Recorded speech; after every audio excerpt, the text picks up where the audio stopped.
Okay, somebody left a comment that they want me to talk about the swirl reaction. Now, I did make videos on other reactions. It's been a little while, so I probably will like make updated versions of them. Plus, I didn't post any to YouTube, so we're gonna do that. We're gonna talk about the swirl reaction. So before we get into the swirl reaction, I want to read what Genshin has listed in their tutorial section on the swirl reaction because it doesn't explain anything.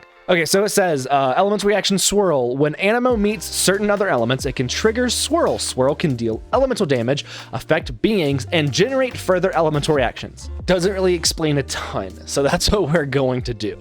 Now for this video, we are going to be using Kazuha.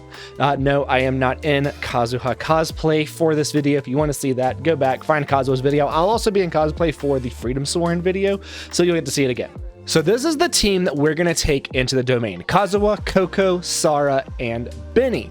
Now, swirling involves Animo and other elements. You have to introduce Animo to other elements. There are 3 elements that Animo cannot swirl. That is Geo, Animo itself, and Dendro. While Animo can bring together and group Dendro cores, or it can affect Dendro cores, it does not affect the Dendro aura, the Dendro, it cannot spread Dendro around. Okay, I don't want to get into the auras in this channel. So the 4 elements that it can affect are Cryo, Hydro, Electro, and Pyro. So what we're going to do is we're going to go into this domain. We are going to affect an enemy with Coco's Hydro. We are then going to hit the enemy with Animo, and you're going to notice that the Hydro mark on top of the enemy's head is going to spread around to any enemy within the Animo AoE. Any enemy that is sucked into Kazuha's skill is going to now be affected by Hydro. Now, when we do this, you are going to see dark blue numbers and light blue numbers. The light blue numbers are Animo damage, which if there is no element around, it will just do Animo damage. Then you're going to see the color of Hydro. That is the damage coming from the swirl. If there was no other element there, you would not see that second number. You would just be seeing the Animo colored number. If we have one enemy, say, afflicted with one element, Pyro or Electro, and we have another enemy which had Hydro on them, and we hit them with Animo, we are going to get other reactions. Now, those reactions are going to cause their own instance of damage. So you're going to have the Animo damage, you're going to have the swirl damage, then you're going to have the reaction damage. So you can have multiple instances of damage from swirling the different elements. Now, you can cause electrocharge, vaporize, melt, superconduct, overload. You can cause the different reactions with the elements that are swirlable. That is a correct term, 100% correct term, swirlable. As I'm saying the word swirlable.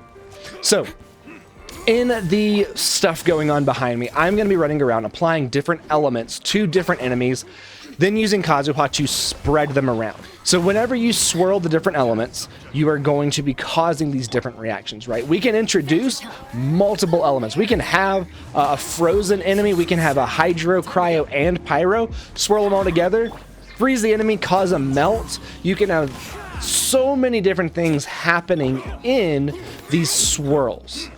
Now we're going to talk about damage towards the end of the video, how it calculates damage, and we're going to differentiate between Animo damage and swirl damage. Those are 2 different things. But as you can see going on behind me, I am just going to be introducing a ton of different elements. You're going to be seeing vaporized reactions, you're going to be seeing overloaded reactions, you're going to be seeing electrocharge reactions, you're going to be seeing a lot of different things. Now, something that you will notice is that if an enemy throws something, like one of these guys that throws the elemental projectiles at you, if I have not used like Sara to put Electro on the field, if one of the enemies like throws the bottle and it has the element just out on the field, then the swirl can pick up that element too. You can have every swirlable reaction possible at one time if the elements exist outside of your characters. So you do have to take that into consideration, having all of these elements on the field. Now, I did say that Animo cannot swirl Dendro. However, having an Animo character in a Dendro-centered team can still be beneficial. because it can swirl the other elements, specifically maybe like Electro. So if we were to go into a domain, if we were to go into a domain, and let's just say we were to hit every single enemy except for one with Dendro, then we were to hit that last enemy with Electro and then swirl it, we are going to cause aggravated reactions, which is the reaction between Electro and Dendro and then Electro again. And we're going to be able to do that with an Anemo character. So that is what I mean by it can still be beneficial to have an Anemo character in a Dendro-centric team, even if it cannot swirl Dendro.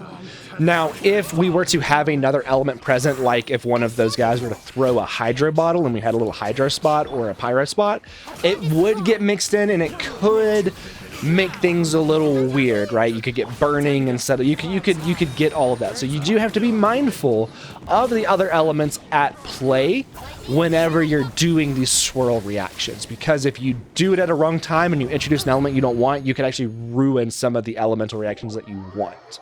So something else about Swirl is that it is directly involved with one of the best artifact sets in the game. That is going to be the VV set, the Viridescent Veneerer. I'm just going to call it VV because that's what I always call it. Now the 4-piece reads, increases swirl damage by 60%, which is awesome. Decreases opponent's elemental resistance to the element infused in the swirl for 40%.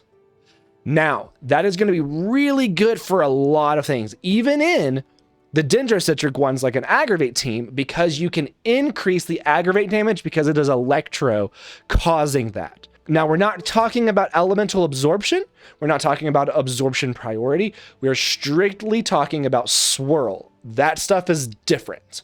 Now to make the clarification, the distinction between Anemo damage and swirling. If we do not have any other element present, right, and we just get this Anemo colored number, that is Anemo damage. Now, the Anemo damage can crit. Swirl damage comes from the level of the character causing the swirl and the elemental mastery. Swirls cannot crit. So, if we have Kazuha, then we want elemental mastery 1 because of how Kazuha is built, but we want the damage to come from his swirls. If we were to use somebody like Haizo, we could build them to either do Anemo damage or swirl damage. We could throw elemental mastery on Haizo, get him to level 90, and have him on a party with all different elements causing overloaded, electrocharged, vaporized. You could do a number of different things, and that would all increase his swirl damage because of the elemental mastery in the level. But if we had him with, say, C6 Farazan, we don't want the swirl damage. We want Anemo damage because it can crit, and because we want to invest in his like attack stats, crit rate, crit damage, that kind of stuff. Anemo damage bonus. That is the distinction between the two. They are two completely different ways of working. Yes, you will get Anemo damage when you cause swirls. Yes, you will get swirls whenever you cause Anemo damage. But you pick which one you want to invest in, depending on the character, depending on the team.